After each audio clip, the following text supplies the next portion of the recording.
لله نحمده ونستعينه ونستغفره ونؤمن به ونتوكل عليه ونعوذ بالله من شرور أنفسنا ومن سيئات أعمالنا من يهده الله فلا مضل له ومن يضلل فلا هادي له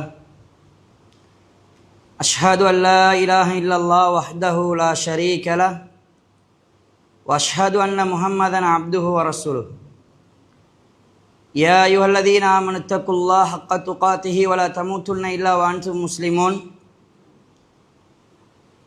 يا أيها الناس اتقوا ربكم الذي خلقكم من نفس واحدة وخلق منها زوجها وبث منهما رجالا كثيرا ونساء واتقوا الله الذي تساءلون به والأرحام إن الله كان عليكم رقيبا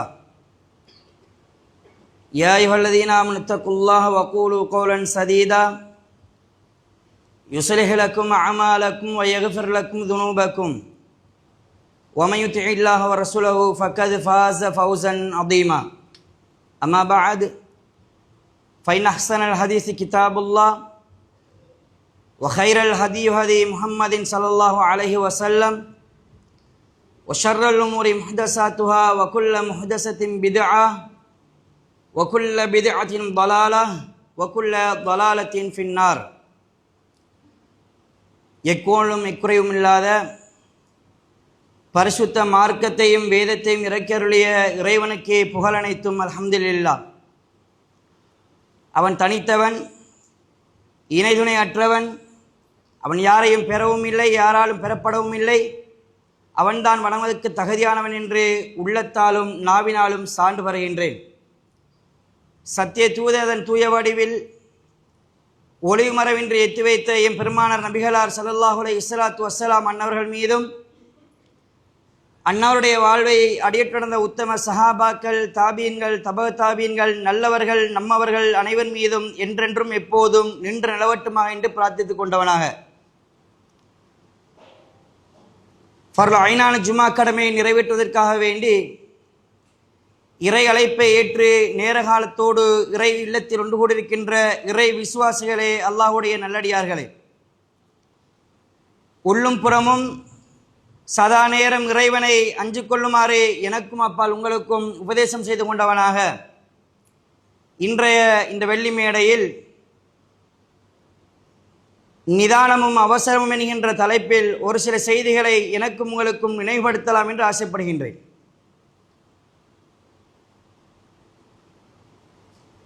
ஒவ்வொரு மனிதனிடத்திலும் இருக்க வேண்டிய மிக முக்கியமான இரண்டு அம்சங்கள் என்றால் ஈமானும் அஹ்லாக்கும் என்கின்ற பகுதி என்பதை நாங்கள் புரிந்து கொள்ள வேண்டும்.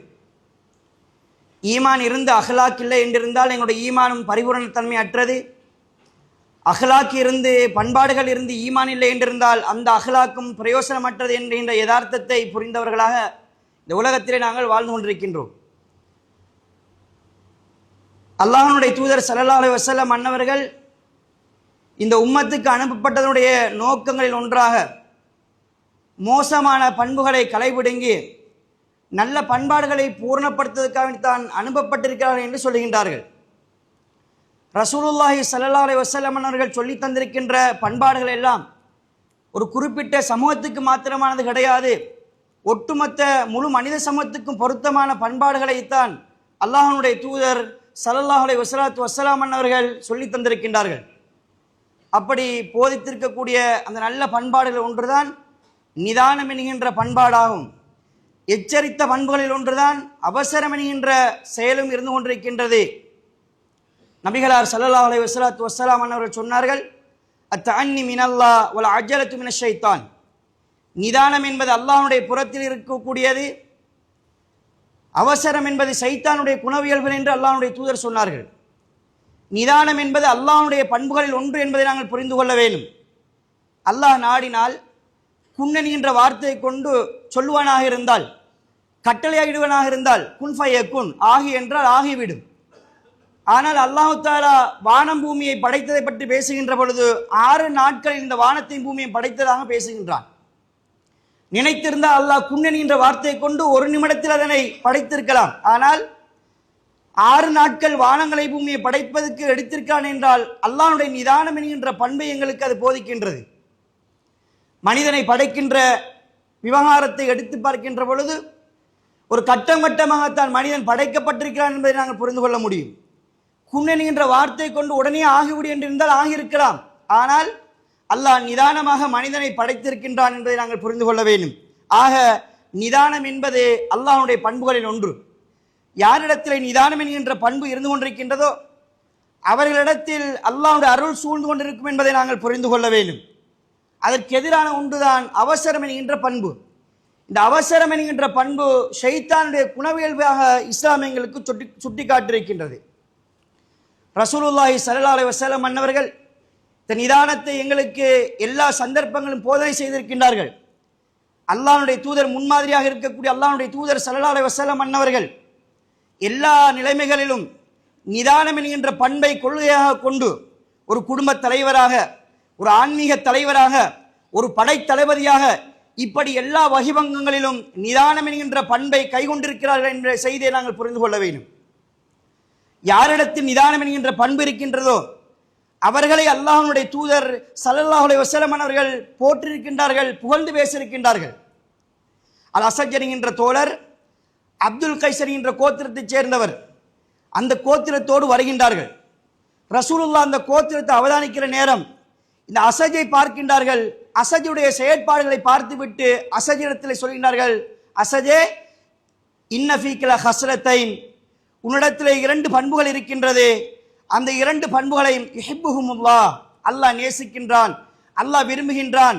அல்லாஹ்வுக்கு விருப்பத்துக்குரிய 2 பண்புகள் இருக்கிறது என்று சொல்லிவிட்டு சொன்னார்கள், அல் ஹில்மு வல் அனாத், சகிப்புத்தன்மையும் நிதானம் என்கின்ற பண்புகளிடத்தில் இருக்கிறது என்று அந்த தோழரை போற்றிருக்கின்றார்கள்.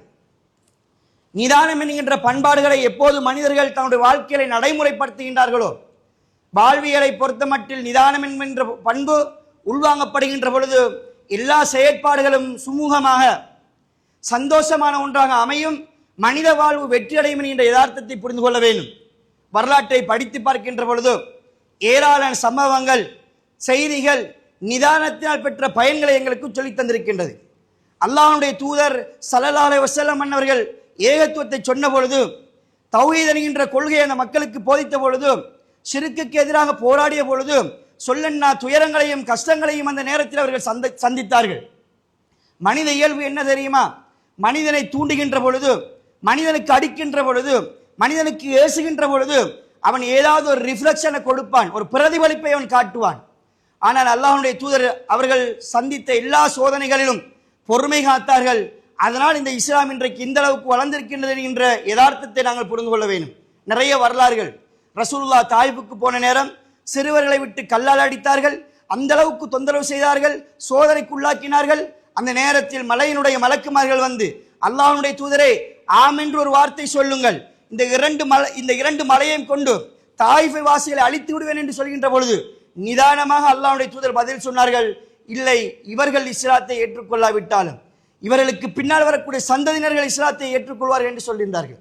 அந்த நேரத்தில் ஆவேசப்பட்டு அவசரப்பட்டு அல்லாஹ்வுடைய தூதர் ஆம் என்று சொல்லியிருந்தால் தாயிஃப் என்கின்ற அடையாளமே இல்லாமல் போயிருக்கும் என்கின்ற செய்தியை நாங்கள் புரிந்து கொள்ள வேண்டும். அதே போலதான் யமாமாவை சுமாமா என்கின்ற ஒருவன் ஆட்சி செய்து வந்திருந்தான். சுமாமா ரசூலுல்லாஹ்வோடு அவ்வளவு வெறுப்பாக இருந்தவர், ரசூலுல்லாவை கொல்வதற்கு திட்டமிட்டு கொண்டிருந்தவர். ரசூலுல்லாஹ்வுடைய கையில் அகப்படுகின்றார், மாட்டுகின்றார். ரசூலுல்லாஹ் நினைத்திருந்தால் அந்த மனிதரை தண்டித்திருக்கலாம். அவசரப்படாமல் நிதானமாக நடந்து கொண்டார்கள், மன்னிப்பை வழங்கினார்கள். அதனால் மன்னிப்பினுடைய பிரதிபலிப்பும் நிதானமாக நடந்து கொண்டனுடைய பிரதிபலிப்பும் என்ன தெரியுமா? சுமாமா எந்த பிரதேசத்தை ஆட்சி செய்து வந்தாரோ அந்த பிரதேசமான யமாமாவுடைய மக்கள் முழுக்க இஸ்லாத்தை ஏற்றுக்கொண்டார்கள். இப்படி ஏராளமான சம்பவங்கள் நிதானமாக நடந்து கொண்டதன் விளைவாக நல்ல அடைவுகளை அடைந்திருக்கிறார்கள் என்கின்ற செய்தியை இந்த மார்க்கம் எங்களுக்கு சம்பவங்களாக படிப்பினையாக சுட்டிக்காட்டியிருக்கின்றது. இந்த அவசரம் என்கின்ற பண்பு எப்போது ஒரு மனிதனிடத்தில் குடிகொள்கின்றதோ அந்த நேரம் அவன் சஞ்சலத்துக்கு உள்ளாகுவான் என்கின்ற யதார்த்தத்தையும் சொல்லி தந்திருக்கின்றது. இந்த அல் அஜலத்து மின ஷைத்தான், இந்த அவசரம் என்பது ஷைத்தானுடைய பண்பு என்று சொல்கின்ற பொழுது இமாம் இப்னுல் கையிம் ஜௌசி ரஹிமல்லாஹ் அவர்கள் சொல்கின்றார்கள், மனிதத்தில் இருக்கக்கூடிய அலட்சியம், பதற்றம், கோபம் என்பவற்றுடைய வெளிப்பாடாகத்தான் இந்த அவசரம் இருந்து கொண்டிருக்கிறது என்று இப்னுல் கையிம் ஜௌசி ரஹிமஹுல்லாஹ் அவர்கள் சொல்கின்றார்கள், மனிதனை பற்றி அல்லாஹ் பேசுகின்ற பொழுது, மனித குணவியல்களை பற்றி அல்லாஹ் பேசுகின்ற பொழுது, குலிகல் இன்சான் அஜூலா, மனிதன் அவசரக்காரனாக படைக்கப்பட்டிருக்கிறான். மனிதன் அவசரக்காரனாக படைக்கப்பட்டிருக்கான் என்பதற்காக வேண்டி மனிதர்கள் அவசரத்தோடு தொழிற்பட வேண்டும் என்ற கட்டாயம் கிடையாது. ரசூலுல்லாஹ் சொன்னார்கள், அல்லாஹ் குர்ஆனில் அதை பேசுகின்றான், மனிதன் பேராசை உடையவனாக இருந்து கொண்டிருக்கின்றான். 2 வாழ்க்கை அளவு நீங்கள் தங்கத்தை கொடுத்தாலும், பொன்களை கொடுத்தாலும், பொற்காசுகளை கொடுத்தாலும் 3வது ஒன்று கிடைக்காதா என்று ஆசை கொள்ளக்கூடிய உணர்வு கொண்டவன் மனிதன். அதனால பேராசையோடு வாழணும் என்று இஸ்லாமியர்களுக்கு ஆர்வமூட்டவில்லை, தூண்டவில்லை. எனவே மனிதன் அவசரக்காரன், அவசர பண்பு கொண்டவன், குணவியல்கள் கொண்டவன் என்பதற்காக வேண்டி எல்லாவற்றிலும் அவசரத்தை கையாள வேண்டும் என்று இந்த மார்க்கம் எங்களுக்கு சொல்லித்தரவில்லை. அந்த செய்தியை புரிந்து கொண்டு இந்த அவசரத்தில் ஏற்படக்கூடிய விபரீதங்கள் என்ன என்பதை பார்க்கின்ற பொழுது அல்லாஹு தஆலா ஏராளமான சம்பவங்களை, அவசரத்தில் ஏற்பட்ட விபரீதங்களை பற்றி குர்ஆனிலும் ஹதீஸிலும் பேசுகின்றான். யூனுஸ் அலைஹிஸ்ஸலாத்து வஸ்ஸலாமுடைய வரலாறுகளை பார்க்கின்ற பொழுது நைனவா என்கின்ற பகுதிக்கு, மூசில் என்கின்ற கிராமத்துக்கு யூனுஸ் அலைஹிஸ்ஸலாத்து வஸ்ஸலாம் அவர்கள் நபியாக அனுப்பப்படுகின்றார்கள். அந்த அந்த அந்த சமுதாயத்திலே 1,00,000 மக்கள் காணப்பட்டார்கள். யூனுஸ் அலைஹிஸ்ஸலாத்து வஸ்ஸலாம் அவர்கள் அல்லாஹ்வை வணங்குங்கள் என்று சொன்ன பொழுது, தௌஹீதை அவர்களுக்கு பிரச்சாரம் செய்த பொழுது அவர்கள் யாரும் அவருடைய பிரச்சாரத்தை கேட்கவில்லை. ஒரு கட்டத்தில் யூனுஸ் அலைஹிஸ்ஸலாத்து அவர்களுக்கு ஒரு விரக்தி ஏற்படுகின்றது. அல்லாஹ்வுடைய தண்டனை உங்களுக்கு 3 நாட்களில் அல்லாஹ்வுடைய தண்டனை வர இருக்கின்றது என்று சொல்லிவிட்டு அல்லாஹ்வுடைய கட்டளைக்கு முன்னால் அவசரப்பட்டு அந்த கிராமத்தை விட்டு யூனுஸ் அலைஹிஸ்ஸலாம் வெளியேறிவிட்டார்கள். அல்லாஹ்வுடைய கட்டளைக்கு முன்னால் ஒரு நபி அவசரப்பட்டு வெளியேறிவிட்டார். இதனால் ஏற்பட்ட விபரீதங்கள் என்ன தெரியுமா? வெளியேறி கடலுக்கு சென்று ஒரு கப்பலிலே பயணத்தை மேற்கொள்கின்றார்கள். பயணம் செய்கின்ற பொழுது அந்த கப்பலில் இருக்கக்கூடிய உணர்கின்றார்கள், அவர்கள் அளவுக்கு அதிகமாக அந்த கப்பலிலே ஆட்களை ஏற்றி விட்டார்கள், கப்பல் மூழ்க இருக்கிறது என்கின்ற அறிவு ஏற்படுகின்றது. ஒரு வழக்காறு இருந்தது. அப்படியான சந்தர்ப்பத்திலே அந்த கப்பலில் இருக்கக்கூடிய அத்துணை நபர்களுடைய பெயர்களும் துண்டிலே எழுதப்பட்டு துண்டு கொடுக்கப்படும். துண்டு கொடுக்கி வருகின்ற பெயரில் யார் இருக்கின்றாரோ அவர் கடலிலே தூக்கி வீசப்படுவார். துண்டு கொடுக்கப்படுகின்றது. யூனுஸ் அலைஹிஸ்ஸலாத்து வஸ்ஸலாம் அவருடைய பெயர் வருகின்றது. அந்த கப்பலில் இருக்கக்கூடிய மக்கள், இவர் அல்லாஹ்வுடைய நபியாகி விட்டாரே, இவரை எப்படி நாங்கள் வீசுறதுக்காக வேண்டி மன்னிப்பு கொடுத்து 2வது வாட்டி அவர்கள் துண்டு கொடுக்குறாங்க. 2வது வாட்டியும் யூனுஸ் நபியோட பெயர் தான் வருது. 3வது வாட்டியும் துண்டு கொடுக்குறாங்க. அப்போ யூனுஸ் அலைஹிஸ்ஸலாத்து பெயர் வருது. வேறு வழி இல்லாமல் யூனுஸ் நபியே அந்த கடலிலே பாய்ந்து கொள்கின்றார்கள். அல்லாஹ்வுடைய கட்டளையின் பிரகாரம் ஒரு மீனுடைய வயிற்றுக்குள் அவர்கள் நுழைவிக்கப்படுகின்றார்கள். இதெல்லாம் காரணம் அவசரப்பட்டு அல்லாஹ்வுடைய கட்டளைக்கு முன்னால் வந்ததனுடைய விளைவுகளாக நமக்கு இந்த மார்க்கம் சொல்லித்தரக்கூடிய செய்திகள் தோழர்களே. இப்ப அல்லாஹ் மீனுக்கு கட்டளைகின்றான், இந்த நபிக்கு எந்த விதமான நோவினையும் ஏற்படக்கூடாது, அவருடைய உடல்களிலே எந்த பாதிப்பும் ஏற்படக்கூடாது, அவர்கள் பாதுகாக்கப்பட வேண்டும் என்கின்ற ஹிக்மத்தை சொல்லி அல்லாஹ் யூனுஸ் அலைஹிஸ்ஸலாத்து வஸ்ஸலாம் அவர்களை பாதுகாக்கின்றான். அந்த சந்தர்ப்பத்தில் யூனுஸ் அலைஹிஸ்ஸலாம் அவர்கள் தான் செய்த தவறை ஒப்புக்கொண்டு லா இலாஹ இல்லா அன்த சுப்ஹானக இன்னி குன்து மினல் ஸாலிமீன் என்கின்ற துஆவை அடிக்கடி ஓதினார்கள். பின்பு அல்லாஹ் தஆலா மீனுடைய வயிற்றிலிருந்து துப்ப வைத்து சுக ஆரோக்கியத்தை கொடுக்கின்றான். இப்படி அந்த வரலாறு நீண்டதாக சொல்லுகின்றது. இந்த வரலாறு சொல்கின்ற பாடம் என்ன தெரியுமா? அல்லாஹ்வுடைய கட்டளைக்கு முன்னால் அவசரப்பட்டு வந்ததனால் பல்வேறுபட்ட சோதனைகளை அந்த யூனுஸ் அலைஹிஸ்ஸலாத்து வஸ்ஸலாம் அவர்கள் சந்தித்திருக்கின்றார்கள். அது மாத்திரம் கிடையாது, மூசா அலைஹிஸ்ஸலாத்து வஸ்ஸலாமுடைய வரலாறை படித்து பார்க்கின்ற பொழுது ஏராளமான சம்பவங்கள், அவசரப்பட்டதனுடைய விளைவாக அவர்கள் என்ன என்ன ஆபத்துக்களை, பிரச்சனைகளை சந்தித்திருக்கிறார்கள் என்கின்ற செய்தியை குர்ஆனிலே அல்லாஹ் தஆலா எங்களுக்கு திட்ட தெளிவாக பேசுகின்றார். மூசா அலைஹிஸ்ஸலாத்து வஸ்ஸலாம் அவர்கள் ஒரு பேச்சாற்றல் மிக்கவர். அவர் அந்த அளவுக்கு தெளிவாக திறமையாக பேசக்கூடியவர்கள். ஒரு சந்தர்ப்பத்திலே ஒரு இடத்தில் உரை நிகழ்த்தி விட்டு வருகின்றார். அந்த உரையை கேட்டுவிட்டு ஒரு மனிதர் மூசா அலைஹிஸ்ஸலாத்து கேட்கிறாங்க, மூசா அலைஹிஸ்ஸலாத்து வஸ்ஸலாம் அவர்களே, மூசாவே நீங்க நல்லா பேசுறீங்க, நல்ல பேச்சாற்றல் உடையவராக இருக்கின்றீர்கள், அப்போ உங்களை விட யாராவது இப்படி பேசுறாக்கள் இருக்கிறீங்களா, அல்லது நீங்க தான் இதில் சிறப்பு வாய்ந்தவர் என்று கேட்கிற பொழுது அவர் தான் சிறந்தவர், எனக்கு அல்லாஹ்வுடைய வஹி வருகின்றது என்ற அடிப்படையில் நான் தான் மிகச்சிறந்த பேச்சாளன் என்று அவர் அடையாளப்படுத்தி விட்டார், அவசரமாக சொல்லிவிட்டார். இந்த நேரம் அல்லாஹ் சோதிக்க நாடுகின்றான். அல்லாஹ் தஆலா, இது மிகப்பெரிய ஒரு சம்பவம், தலைப்புக்கு சம்பந்தப்பட்ட செய்தியை மாத்திரம் உங்களுக்கு பயந்து கொள்கின்றேன். அல்லாஹ் இவரை விட ஒரு சிறந்தவர் இருக்கிறார் என்பதை காட்டுவதற்காக வேண்டி கிதிர் என்கின்ற நபி அல்லது ஒரு நல்ல மனிதரை சந்திக்க ஏற்பாடு செய்கின்றான். அவரோடு சேர்ந்து பயணிப்பதற்கான சந்தர்ப்பத்தை அல்லாஹ் ஏற்பாடு செய்து கொடுக்கின்றான். நீண்ட பிரயாணத்துக்கு பின்னால் கிதிர் அலைஹிஸ்ஸலாத்து வஸ்ஸலாம் அவர்களை மூசா அலைஹிஸ்ஸலாம் அவர்கள் சந்திக்கின்றார்கள். ஹிதர்கிட்ட செல்றாங்க, நான் உங்களோடு பயணம் செய்து உங்களிடத்திலிருந்து சில விடயங்களை நான் கற்க விரும்புகின்றேன், உங்களோடு நான் பயணம் செய்யவா என்று கேட்டார்கள். ஹிதர் அலைஹிஸ்ஸலாத்து வஸ்ஸலாம் அவர்கள் சொன்னார்கள், இன்னக லன் தஸ்ததிய மஇ, என்னோடு நீங்கள் தொடர்ந்து பயணம் செய்ய மாட்டீங்க, உங்கள்கிட்ட அந்த அளவுக்கு பொறுமை இல்லைன்னு சொன்னாங்க. இல்லை, நான் பொறுமையாக இருப்பேன், உங்களோடு பயணம் செய்கின்றேன் என்று சொன்னார்கள். சரி, நீங்கள் என்னோட வாங்க, நான் சில விஷயங்கள் செய்வேன், அந்த நேரம் நீங்கள் என்னிடத்தில் கேள்வி கேட்கக்கூடாது, ஆனால் என்ன சம்பத்துக்காக நான் அதெல்லாம் செய்தனே என்கின்ற செய்தியை, அதற்கான காரணங்களை பிரயாணத்துடைய முடிவில் நான் பேசுவேன், உங்கள்கிட்ட செல்லுவேன் என்று சொல்லிட்டு கூட்டிட்டு போகிறாங்க. மூசா அலைஹிஸ்ஸலாத்து வஸ்ஸலாம் அவர்களோடு கப்பலிலே பயணம் செய்கின்றார்கள். பயணம் செய்த கப்பலை ஹிதர் அலைஹிஸ்ஸலாம் அவர்கள் ஓட்டை போடுகின்றார்கள்.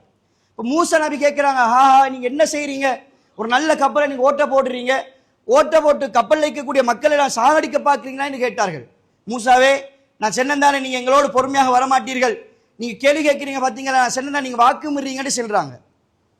சொல்லிட்டு மூசா நபி கிட்ட ஹிதர் அலைஹிஸ்ஸலாம் அவர்கள் சொன்னார்கள், நீங்கள் இதுக்கு பின்னால் உங்களோட பயணத்தை தொடர இயலான்னு சொன்னாங்க.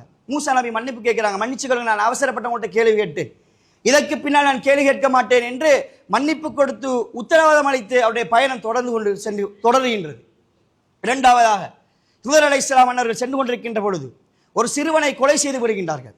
மூசா நபி அவர்கள் அந்த நேரத்தில் கேள்வி கேட்கின்றார்கள், அப்பாவியாக ஒரு ஊரை அநியாயமாக கொலை செய்து விட்டீர்களே என்று கேட்டார்கள். மூசாவே, நான் சொன்னதானே உங்கள்கிட்ட பொறுமை இல்லை, நீங்க கேள்விக்கு மேல கேள்வி கொண்டிருக்கின்றீர்கள், உங்களுடைய வாக்குறுதியை நீங்கள் மீறி கொண்டிருக்கின்றீர்கள், அவசரப்படுறீங்க என்று சொன்னாங்க.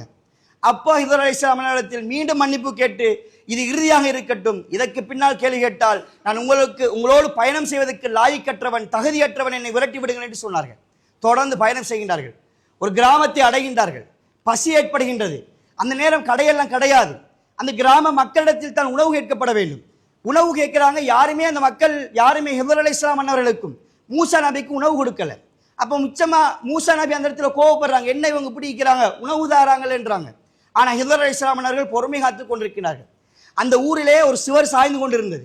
அந்த சுவற்றை ஹிதர் அலைஹிஸ்ஸலாம் நிறுத்தி வைத்தார்கள். இது எல்லாம் அல்லாஹ்வுடைய கட்டளையின் பிரகாரம் நடைபெறுகின்ற சம்பவங்கள். இப்போ இந்த சுவத்தை நிப்பாட்டி வச்ச உடனே மூசா நபி கேட்கிறாங்க, ஹிதர் அலைஹிஸ்ஸலாம் அவர்களே, நீங்க செவத்தை நிப்பாட்டி வச்சிருக்கிறீங்க, இதற்காக வேண்டி அவரிடத்தில் கூலியாக உணவுகளை பெற்றுக்கொள்ளலாமே என்று கேட்டார்கள். மூசா நபி சொன்னாங்க, மூசா நபி ஹிதர் அலைஹிஸ்ஸலாம் அவர்கள் சொன்னார்கள், மூசாவே, உங்களிடத்தில் சொன்னனே உங்கள்கிட்ட பொறுமை இல்லை, அவசரப்பட்டு நீங்கள் வாக்குறுதிகளை மீறி கொண்டிருக்கின்றீர்கள், ஹாதா ஃபிராக்கும் பைனி வ பைனக், இதோடு நம்ம ரெண்டு பேரும் பிரிஞ்சு கொள்வோம் என்று பிரிந்து விடுகின்றார்கள். பின்னால இதற்கான காரணத்தை மூசா அலைஹிஸ்ஸலாம் அவர்களுக்கு ஹிதர் அலைஹிஸ்ஸலாம் அவர்கள் 3க்கான காரணத்தையும் சொல்கின்றார்கள். கப்பல்ல ஓட்ட போட்டேன், ஏன்னா அங்கு கொடுங்கோல் அரசன் இருக்கின்றான், அவன் நல்ல கப்பல்களை எல்லாம் பறித்து விடுவான் என்பதற்காகவே அந்த இடத்தில் சிறியதொரு ஓட்டையை போட்டேன். அந்த சிறுவனை ஏன் கொலை செய்தேன், அவருடைய பெற்றோர்கள் மூமீன்கள், அல்லாஹ்வை நம்பிக்கை கொண்டிருக்கின்றார்கள், இவன் வளர்ந்ததுக்கு பின்னால் அந்த பெற்றோர்களை நோவினை செய்வான், அந்த பெற்றோர்களை துன்புறுத்துவான், மார்க்கத்தை விட்டு வெளியேற்றச் செய்வான், அதனால் அல்லாஹ்வுடைய கட்டளையின் பிறகு நான் அவரை கொலை செய்தேன். அந்த சுவற்றை ஏன் நிப்பாட்டி வைத்தேன், அந்த சுவற்றுக்கு கீழால் 2 அனாதை குழந்தைகளுடைய கனிமத் பொருட்கள் இருந்து கொண்டிருக்கின்றது, பொக்கிஷங்கள் இருந்து கொண்டிருக்கின்றது, அவர்களுக்கான செல்வங்கள் இருந்து கொண்டிருக்கின்றது. அந்த ஊர் மக்கள் எவ்வளவு மோசமானவர் என்றால், சாப்பாடு கேட்டே சாப்பாடு கொடுக்காத ஆட்கள், மோசமானவர்கள் என்பதனால் அந்த சிறுவர்கள் வளர்ந்து வந்து அதனை அடைந்து கொள்வதற்கு வரையும் நான் அந்த சுவற்றை நிப்பாட்டி வைத்தேன் என்று அந்த சம்பவத்தை சொல்லி அந்த சம்பவத்துக்கான விளக்கங்களை கூறிவிடுகிறார்கள். ரசூலுல்லாஹ் இந்த செய்தியை சொன்னதுக்கு பின்னால் ஒரு விஷயத்தை சொல்றாங்க. இந்த மூசா நபி அலைஹிஸ்ஸலாத்து வஸ்ஸலாம் அவர்கள் அவசரப்பட்டு ஹிதரிடத்திலே கேள்வி கேட்கவில்லை என்றிருந்தால், அவசரப்பட்டு இருக்கவில்லை என்றிருந்தால் மூசா ஹிதர் அலைஹிஸ்ஸலாம் இடத்திலிருந்து அல்லாஹ்வின் பிரகாரம் ஏராளமான செய்திகளை, ரகசியங்களை நாங்கள் அறிந்திருப்போம் என்று சொன்னார்கள். அவசரத்தினுடைய விளைவு சில செய்திகளை எங்களுக்கு கிடைக்காமல் சென்று விட்டது. இப்படி மூசானுடைய சம்பவத்தில் நாங்கள் ஏராளமான செய்திகள் அவசரப்பட்டதனுடைய விளைவாக என்ன விபரீதங்களை அடைந்தது என்று நாங்கள் வரலாறுகளை, குர்ஆனிய வசனங்களை புரட்டி பார்க்கின்ற பொழுது ஏராளமான செய்திகளை நாங்கள் பார்க்கலாம். அதுபோலதான் உஹது யுத்தம் என்கின்ற யுத்தம், இந்த யுத்தம் என்பது முஸ்லிம்களுக்கு மிகப்பெரிய ஒரு வடுக்களை ஏற்படுத்திய ஒரு யுத்தம். நபியை நேசிக்கின்ற நபியினுடைய பல் உடைக்கப்பட்ட ஒரு யுத்தம். நபியினுடைய கண்ணுக்கு முன்னால் நபியால் நேசிக்கப்பட்ட ஏராளமான நபித்தோழர்கள் ஷஹீதாக்கப்பட்ட ஒரு யுத்தம். இந்த யுத்தத்தினுடைய தோல்விக்கு காரணம் என்ன தெரியுமா?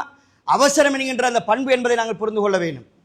ரசூலுல்லாஹி ஸல்லல்லாஹு அலைஹி வஸல்லம் அன்னவர்கள் உஹது யுத்தத்துக்காக வேண்டி உஹதினுடைய இடத்துக்கு வந்து யுத்த ஆயத்தத்துக்காக வேண்டி அந்த இடத்தை அப்படியோ செக் பண்ணி பார்க்குறாங்க, என்ன இருக்குது, என்ன மாதிரியான செட்டப்பை நாங்கள் பண்ணிக்கொள்ளலாம் என்று யுத்தத்துக்கான திட்டங்கள் எடுக்கிறதுக்காக அந்த இடத்தை ஆய்வு செய்கிறாங்க.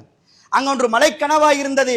அந்த இடத்தில் அந்த யகூதிகள் வந்து விடுவார்கள், காவிர்கள் வந்து விடுவார்கள் என்பதற்காக வேண்டி அப்துல்லா இப்னு ஜுபைர் ரலியல்லாஹுடைய தலைமையில் 50 நபர்களை கொண்ட அம்பெரியக்கூடிய ஒரு படையை நிறுத்திவிட்டு வந்து சொன்னார்கள், நாங்கள் எதிரிகளை கொண்டு அவர்களுடைய பிணத்துக்கு மேலால், அவர்களுடைய செத்த உடல் உறுப்புக்கு மேலால் நடந்து இருந்தாலும் அந்த மலையை விட்டு இறங்கி விடாதீர்கள். எங்களை கொன்று எங்களை பறவைகள் உண்டாலும் அதை பார்த்து நீங்கள் அந்த மலையை விட்டும் இறங்கி வந்து விடாதீர்கள். கனிமத்து பொருட்கள், யுத்தத்திலே பெற்ற பொருட்கள் பங்கீடு செய்யப்பட்டாலும், பங்கு கொடுக்கப்பட்டாலும் அதை கண்டும் நீங்கள் அந்த மலையை விட்டும் இறங்கி வந்து விடாதீர்கள் என்று சொன்னார்கள். ஆனால் மனித ஆசை அந்த கனிமத் பொருட்கள் பங்கிடுவதைக் கண்டு அவர்கள் அந்த மலையிலே இருந்து அவசரப்பட்டு வந்தார்கள். அல்லாஹ்வுடைய தூதருடைய கட்டளை மீறி வந்தார்கள். அதனால் அந்த மலைக்கணவாய் பக்கம் காவிர்கள் வந்து இந்த முஸ்லிம்களுடைய படையை தாக்கினார்கள். எனவே அவசரத்தினால் பல்வேறுபட்ட விளைவுகள் ஏற்படுகின்றது என்கின்ற செய்தியை நாங்கள் புரிந்து கொள்ள வேண்டும். அதே போலதான் பனு முஸ்தலிக் என்கின்ற பகுதிக்கு சிற்றராக இருந்தவர் தான் அல் ஹாரிஸ் அபி திரார் என்கின்ற ஒரு தோழர். பின்னால இஸ்லாத்தை ஏற்கிறார். இஸ்லாம் அன்றைய காலத்தில் வளர்ச்சி அடைந்து கொண்டிருக்கின்றது. இஸ்லாத்தை பற்றி அல் ஹாரிஸ் அபிதிராரும் அறிந்து கொண்டிருந்தார். எல்லாரும் ரசூலுல்லாவை சந்திச்சு இஸ்லாத்தை ஏற்றுக்கொண்டிருந்தாங்க. அது மாதிரி இந்த பனு முஸ்தலிக்கினுடைய தலைவரும் போய்த்து ரசூலுல்லாவை சந்திச்சு இஸ்லாத்தை ஏற்றுக்கொள்வார்கள். இஸ்லாத்தை ஏற்றுக்கொண்டால் அடுத்த கட்டம் அவர்கள் ஜக்காத்துடைய பொருட்களை சேகரிக்க வேண்டும்.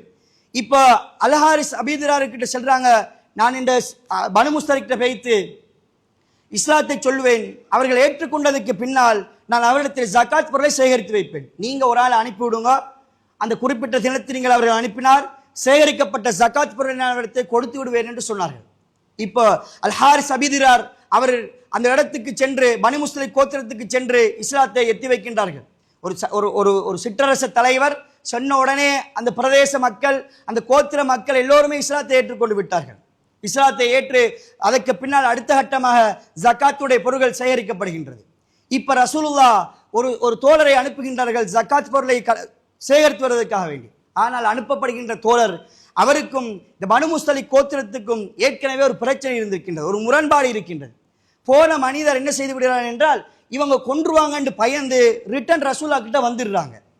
வந்து அல்லாஹ்வுடைய தூதரே, அவர்கள் ஜக்காத் பொருளை எங்களுக்கு தரல, சேகரிக்கல, அவர்கள் என்னை கொல்லவும் பார்த்தார்கள் என்று அவர்கள் அவாண்டமாக அவசரப்பட்டு சொல்லிவிடுகின்றார்கள்.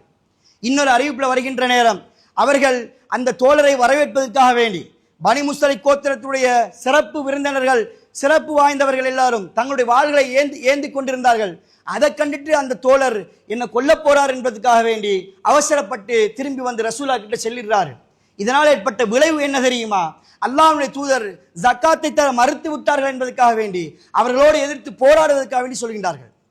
போற நேரம் ரசூலுல்லாஹ் கிட்ட அந்த போராட்டத்தில் ஒரு பண்பு இருந்தது, போன உடனே தாக்க மாட்டாங்க. அந்த இடத்துக்கு பக்கத்துல இரவு தங்கி கூடாரம் அடித்து தங்கி அந்த பகுதியில் இருந்து சுபகுடைய அதான் கேட்கிறதா என்று கேட்பார்கள்.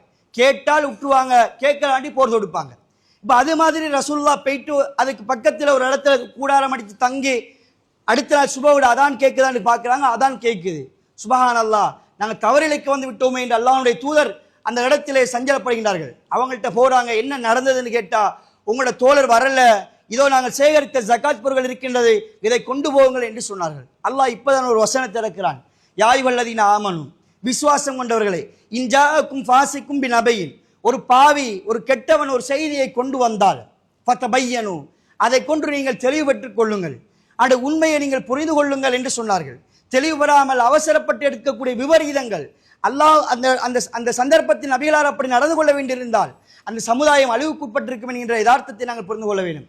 எனவே மனிதர்களுடைய இந்த வாழ்வியல் அம்சங்களில் அவசரம் என்கின்ற பண்பு குடிகொள்கின்ற பொழுது அவனுக்கு ஏற்படுகின்ற விளைவுகள் எல்லாம் எதிர் விளைவுகளாகத்தான் அமையுமே தவிர அது சாதகமாக அமையாது என்கின்ற செய்தியை நாங்கள் புரிந்து கொள்ள வேண்டும். இப்படி ஏராளமான சம்பவங்கள் அவசரப்பட்டதனுடைய விளைவாக அவர்கள் சம்பாதித்த விளைவுகள் என்ன, அதனுடைய பிரதிபாரங்கள் என்ன என்பதை இந்த மார்க்கம் எங்களுக்கு சுட்டி தந்திருக்கின்றது. அவசரம் என்கின்ற பண்பு ஷைத்தான் எங்களோடு இருக்கக்கூடிய ஒரு பண்பாக இருந்து கொண்டிருக்கின்றது. ஷைத்தானிய ஒரு குணவியல்பாக இந்த மார்க்கம் அவசரத்தை எங்களுக்கு சுட்டி காட்டிருக்கின்றது. அப்படியாக இருந்தால் உலக விவகாரங்களில் நாங்கள் ஏராளமானவர்கள் அவசரப்பட்டு கொண்டிருக்கின்றோம். உலக விவகாரங்களில் அவசரம் என்கின்ற பண்புகளை குடிகொண்டிருப்பதனுடைய விளைவு இன்றைக்கு இந்த மனிதனுடைய வாழ்வு மன சஞ்சலத்துக்குட்பட்டிருக்கின்றது என்ற யதார்த்தத்தை நாங்கள் புரிந்து கொள்ள முடியும். எனவே மனித வாழ்வில் இருந்து இந்த அவசரம் என்கின்ற கெட்ட பண்பு களைபிடிக்கப்பட்டு நிதானம் என்கின்ற அந்த அல்லாஹ் விரும்பக்கூடிய அல்லாஹ்வுடைய பண்பாக அடையாளப்படுத்தப்பட்டிருக்கின்ற நிதானம் என்கின்ற பண்பை நாங்கள் நடைமுறைப்படுத்துவதற்கு முயற்சி செய்ய வேண்டும். வல்லவன் ரஹ்மான் என்னையும் உங்களையும் நிதானமுள்ள மனிதர்களாக ஆக்கியருள்வானாக. அல்ஹம்துலில்லாஹ் வஸ்ஸலாத்து வஸ்ஸலாம் அலா ரசூலில்லா முஹம்மது இப்னு அப்துல்லா அம்மாபாத். அன்பிற்கினிய அல்லாஹ்வுடைய நல்லடியார்களே, அருமை தோழர்களே, ஒரு இறை நம்பிக்கையாளனும் இருக்க வேண்டிய முக்கியமான ஒரு பண்பு என்ன தெரியுமா? ஒரு விடயத்தை செய்வதற்கு முன்னால் அதை நிதானமாக செய்ய வேண்டும். அது செயலாக இருக்கலாம் அல்லது வார்த்தையாக இருக்கலாம், எதுவாக இருப்பினும் நிதானித்து அவசரப்படாமல் அதை யோசித்து செய்ய வேண்டும் என்பதுதான் இந்த மார்க்கம் எங்களுக்கு சொல்லக்கூடிய ஒரு வழிகாட்டுதலாக இருந்து கொண்டிருக்கின்றது. அல்லாஹ்வுடைய தூதர் சொன்ன செய்தி புகாரிலே பதிவு செய்யப்பட்டிருக்கக்கூடிய சஹீஹான செய்தி. ஒரு மனிதன் நன்மையா தீமையா என்று யோசிக்காமல் ஒரு வார்த்தையை பேசிவிட்டால் அந்த வார்த்தையை பேசுவதனுடைய விளைவு யோசிக்காம பேசுகிறாரு, அவசரப்பட்டு பேசுகிறாரு. அவசரப்பட்டு பேசுவதனுடைய விளைவு என்ன தெரியுமா? கிழக்கிற்கும் மேற்குக்கும் உள்ள தூரத்தில் நரகத்தில் எறியப்படுவான் என்று அல்லாஹ்வுடைய தூதர் ஸல்லல்லாஹு அலைஹி வஸல்லம் அவர்கள் சொல்லி தந்திருக்கின்றார்கள். எனவே ஒரு முஃமினிடத்தில் ஒரு முஃமினாக இருப்பவர்களாக இருந்தால் நிச்சயமாக அவரிடத்தில் நிதானம் என்கின்ற பண்பு குடிகொள்ள வேண்டும். அவசரம் என்கின்ற அந்த சைத்தானிய குணவியல்பு களைபுடுங்கப்பட வேண்டும். இந்த அவசரம் என்கின்ற பகுதியை பார்க்கின்ற பொழுது உலக விவகாரங்களாக இருந்தாலும் சரி அல்லது மார்க்க சம்பந்தப்பட்ட இபாதத்துகளாக இருந்தாலும் சரி, எதுவாக இருப்பினும் நிதானமாக செயல்பட வேண்டும், அவசரப்படக்கூடாது என்றுதான் என்னுடைய மார்க்கம் எங்களுக்கு போதனை செய்கின்றது. உலக விவகாரத்துக்கு ஒன்று சொல்றேன்டா, நீங்க பைக் ஓட்டுறீங்க, அவசரப்பட்டு போனீங்கண்டா முடிவு விபரீதம் எப்படி இருக்கும் என்பது நான் சொல்லித்தான் தெரிய வேண்டிய அவசியம் கிடையாது. அதுபோல மார்க்க விவகாரங்களில், இபாதத்துகளில், வணக்க வழிபாடுகளில் அவசரமாக செய்வோமாக இருந்தால் அந்த இபாதத்துகள் வெள்ளத்தில் அடிபட்ட சருகளாக மாறிவிடும், எந்த பிரயோசனம் இல்லாதாக போய்விடும். ஒரு மனிதன் அவசரமாக பிரார்த்தனை செய்கின்றான். ரசூலுல்லாஹ் அதை பற்றி பேசுகின்ற பொழுது, நான் பிரார்த்திக்கின்றேன் ஆனால் என்னுடைய பிரார்த்தனை ஏற்கப்படவில்லை என்று கூறி அவசரப்படாமல் பிரார்த்திப்பானாக இருந்தால் அந்த பிரார்த்தனைக்கு அல்லாஹ் தஆலா பதிலளிப்பான் என்று சொன்னார்கள். இன்றைக்கு மனிதர்கள் அவசரம் என்கின்ற பண்புகளில் அதிகமாக கூடிக்கொண்டிருக்கின்றார்கள். எல்லாத்திலும் அவசரமாக இருக்கணும். அந்த அவசரம் என்னன்னா, இன்றைக்கு நாங்கள் பாஸ்போர்ட் ஒன்று எடுக்க போகிறோம், ஒன் டே பாஸ்போர்ட்டில் இந்த வேலை முடியும். ஒரு பயணம் ஒன்று செய்ய போகிறோம், அவசரமாக போயிட்டு வரணும், ஹைவேயை போட்டு போடுறோம். இப்படி மனுஷன் எல்லா விவகாரங்களிலும் அவசரம் என்கின்ற பண்புகளை அவன் அடிப்படையாக எடுத்துக்கொண்டு விட்டான். அதனுடைய விளைவு என்ன தெரியுமா? இபாதத்துகளிலும் அவசரம் அவனை குடிகொண்டு விடுகின்றது. வாரர் தக்பீர் கட்டுறாரு, ஒரு 2 நிமிஷத்துல 4 ரக்காத் தொழுகை தொழுதுட்டு போய்த்திருறாரு. தொழுகை முடிஞ்ச உடனே அவர் என்னதான் அவருக்கு வேலை இருக்கின்றது தெரியாது, அவசரமாக அதற்கு பின்னால் இஸ்லாம் சொல்லி தந்திருக்கக்கூடிய மிகப்பெரிய நிஅமத்துக்களை சிறப்புகளை கொண்டிருக்கக்கூடிய அந்த அதுக்காரிகள் எல்லாம் புறக்கணிக்கப்பட்டு சலாத்தை கொடுத்த சரண்டு ஓடுறாரு. அவசர உணவியல்புடையவனாக வணக்க வழிபாடுகளிலும் மனிதன் உருவாகி கொண்டிருக்கின்றான். ரசூலுல்லாஹி ஸல்லல்லாஹு அலைஹி வஸல்லம் சொன்னார்கள், திருடர்களிலே மிக மோசமான திருடன் யார் தெரியுமா? தொழுகையில் திருடுபவன் என்று சொன்னார்கள். சஹாபாக்கள் கேட்டார்கள், அல்லாஹ்வுடைய தூதரே, மனிதர்கள் எப்படி தொழுகையில் திருடுவார்கள்? ரசூலுல்லாஹ் சொன்னாங்க, ருக்கு சுஜூதுகளை பரிபூர்ணமாக செய்ய மாட்டான், அவசரமாக தொழுகையை செய்வான், அவன் தான் தொழுகையிலேயே மிகப்பெரிய திருடன் என்று சொன்னார்கள். ரசூலுல்லாஹ் ஒரு சந்தர்ப்பத்தில் தொழுது கொண்டிருக்கிறாங்க. தொழுகிற நேரம் ஒரு மனிதர் தொழுகிறாரு. அவர் தொழுதுட்டு வந்து ரசூலுல்லாஹ் கிட்ட சலாம் கொடுக்கிறாரு. ரசூலுல்லாஹ் பதில் கொடுத்துட்டு திரும்ப போய் தொழுங்கன்னு சொன்னார். திரும்பவும் போய் தொழுதுட்டு வாராரு. ரசூலுல்லாஹ் சொன்னாங்க, திரும்ப போய் தொழுங்கன்னு சொன்னார். இன்னொரு வாட்டி வாராரு. தொழுச்சன பொழுது ரசூலுல்லாஹ் கிட்ட சொன்னாரு, இதை தவிர வேற எனக்கு தொழ தெரியாது என்று சொல்கிறார்கள். அவசரமா தொழுதுட்டு வாராரு. இதை ரசூலுல்லாஹ் கண்டித்து, போங்க திரும்ப போய் ஒழுங்கா தொழுதுட்டு வாங்கன்னு எச்சரிக்கை செய்திருக்கின்றார்கள். பின்னால தெரியாதுன்னு சொன்னதுக்கு பின்னால ரசூலுல்லாஹ் அவர்களுக்கு தொழுகையினுடைய அந்த முறையை விளக்கமாக கற்றுக் கொடுக்கின்றார்கள். எனவே இபாதத்துகளில், வணக்க வழிபாடுகளில் ஒரு மனிதன் அவசரப்படக்கூடாது என்கின்ற செய்தியை நாங்கள் புரிந்து கொள்ள வேண்டும். அது உலக விவகாரங்களாக இருந்தாலும் அவசரப்பட்டால் அது நஷ்டமாகத்தான் காணப்படும். இபாதத்துகளாக இருந்தாலும் அதில் அவசரப்பட்டாலும் அது நஷ்டம்தான் என்கிற செய்தியை நாங்கள் புரிந்து கொள்ள வேண்டும். இஸ்லாம் இப்படி அவசரப்படக்கூடாது என்று சொல்லியிருந்தாலும் சில விடயங்களில், மார்க்க விவகாரங்களில் விரைந்து செயற்பட வேண்டும் என்று சொல்லி ஆர்வமூட்டிருக்கின்றது என்கிற செய்தியை நாங்கள் புரிந்து கொள்ள வேண்டும். ரசூலுல்லாஹி ஸல்லல்லாஹு அலைஹி வஸல்லம் சொன்னார்கள், அத்துதா ஃபி குல்லி ஷைஇன் இல்லா ஃபில் அமலில் ஆகிரா. அவசரம் என்பதை எந்த விஷயத்திலும் இருக்கக்கூடாது, நிதானமாக இருக்க வேண்டும். எதில் தவிரமா? மறுமைக்கான நன்மைகளை செய்வதில் தவிர வேறு எந்த விவகாரங்களிலும் உங்களிடத்தில் அவசரம் இருக்கக்கூடாது என்று அல்லாஹ்வுடைய தூதர் ஸல்லல்லாஹு அலைஹி வஸல்லம் சொன்னார்கள். எனவே ஒரு முஃமின் நன்மை செய்வதில் அவசரம் காட்ட வேண்டும். நன்மை செய்கின்ற விவகாரங்களில் நன்மை செய்வதற்கு அவசரம் காட்ட வேண்டும், இபாதத்தில் அவசரம் காட்டக்கூடாது. இபாதத்து செய்யறதுக்கு நாங்கள் அவசரப்படணும், செய்கிற இபாதத்தில் அவசரப்படக்கூடாது என்பதை நாங்கள் புரிந்து கொள்ள வேண்டும். ஜக்கரியா அலைஹிஸ்ஸலாத்து வஸ்ஸலாம் அன்னருடைய சம்பவத்தை பற்றி அல்லாஹ் திருமறையிலே பேசுகின்ற பொழுது, ஜக்கரியா அலைஹிஸ்ஸலாம் அன்னவர்கள் ரப்பி லா ததர்னி ஃபர்தா வஅன்த கைருல் வாரிசீன், அல்லாஹ்விடத்திலே பிரார்த்தனை புரிகின்றார்கள். யா அல்லாஹ், என்னை தலைமையாக ஆக்கி விடாதே, எனக்கு நீதான் மிகச்சிறந்த வாரிசுகளை வழங்கக்கூடியவன், எனக்கு யாராவது ஒரு குழந்தை பாக்கியத்தை தந்துவிடு என்று ஜக்கரியா அலைஹிஸ்ஸலாம் அன்னவர்கள் இறைவனிடத்திலே பிரார்த்தனை புரிகின்றார்கள். ஃபஸ்தஜப்னா லஹு வ வஹப்னா லஹு யஹ்யா, அல்லாஹ் அவருடைய பிரார்த்தனையை ஏற்றுக்கொண்டு அவருக்கு யஹ்யா என்கின்ற குழந்தையை அன்பளிப்பாக வாரிசாக கொடுத்தான். காரணம் என்ன தெரியுமா?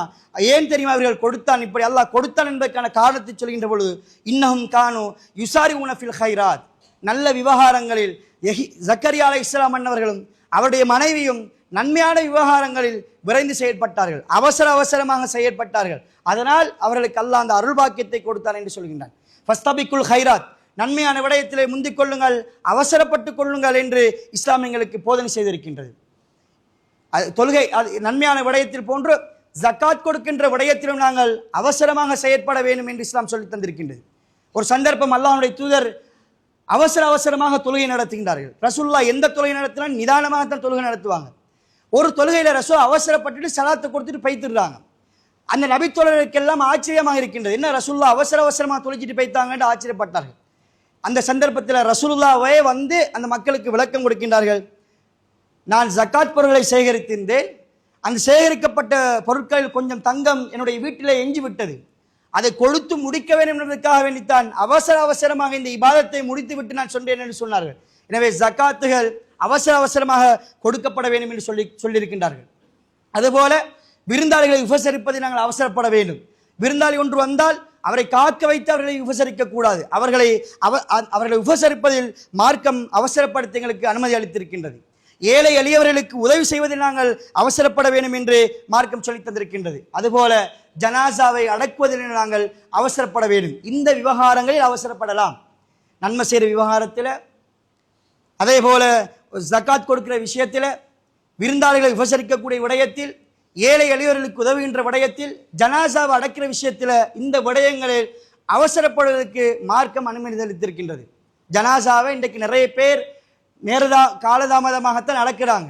ஆனால் ஒவ்வொரு ஜனாசாவும் துடித்து கொண்டிருக்கும். சொன்னார்கள் அல்லாஹ்வுடைய தூதர், நல்ல ஜனாசாவாக இருந்தால், சாலிஹான ஜனாசாவாக இருந்தால், அவர் சொர்க்கவாதியான ஜனாசாவாக இருந்தால், அந்த ஜனாசா சொல்லுமாம், கத்திமூனி என்ன அவசரமாக கொண்டு போய்த்து அடக்குங்க, என்ன அவசரமாக கொண்டு போய்த்து அடக்குங்கன்னு சொல்லுமாம். ரசூலுல்லாஹ் சொன்னார்கள், அவர் நீங்கள் அடக்க இருக்கின்ற இடம் இருக்கின்றதே, அது நீங்கள் வைத்திருக்கக்கூடிய இடத்தை விட சிறந்தது என்று அல்லாஹ்வுடைய தூதர் சொன்னார். கெட்ட ஜனாசாவாக இருந்தால், நரகத்துக்குரிய ஜனாசாவாக இருந்தால், அந்த ஜனாசா சொல்லுமாம், அஹீரூனி என்னை பிற்படுத்துங்கள் என்று சொல்லுமாம். ஆனால் அதையும் நாங்கள் அவசரமாக கொண்டு அடக்கினால் எங்களுடைய தோளில் இருக்கக்கூடிய ஒரு சுமை குறைந்து போகும் என்று அல்லாஹ்வுடைய தூதர் ஸல்லல்லாஹு அலைஹி வஸல்லம் அவர்கள் சொல்லி தந்திருக்கிறார்கள். எனவே இந்த மார்க்கம் எல்லாவற்றையும் எங்களுக்கு பரிபூர்ணமாக சொல்லி தந்திருக்கின்றது. இவற்றை புரிந்து கொண்டு இவற்றுடைய அடிப்படையில் எங்களுடைய வணக்க வழிபாடுகளை நிதானமாக செய்யக்கூடியவர்களாகும், நல்ல விவகாரங்களை விரைந்து செய்யக்கூடியவர்களாகவும், அப்படியான பண்பு கொண்டவர்களாகவும் எங்களை நாங்கள் உருவாக்கி கொள்ள வேண்டும். எனவே இந்த விடயங்களை கவனத்தில் கொண்டு எந்த விடயத்தில் நிதானமாக செயற்பட வேண்டும், எந்த விடயத்தில் அவசரப்பட வேண்டும், அவசரப்படக்கூடாது என்கின்ற புரிதலோடு வாழ்ந்து அல்லாஹ் விரும்புகின்ற நிதானம் என்கின்ற பண்புகளை குடிகொண்டு அல்லாஹ் வெறுக்கின்ற ஷைத்தானிய பண்பான அவசரம் என்கின்ற பண்பை களைந்து உலகத்தின் நல்ல மனிதராக வாழ்வதற்கு ரப்புல் ஆலமீன் பேசி எனக்கும் உங்களுக்கும் அருள் புரிவானாக. அக்கூலி கௌலி ஹாதா அஸ்தக்ஃபிருல்லாஹ் லி வலக்கும் வலி ஜமீஇல் முஸ்லிமீன் வ ஆகிரு தஅவானா அல்ஹம்துலில்லாஹி ரப்பில் ஆலமீன்.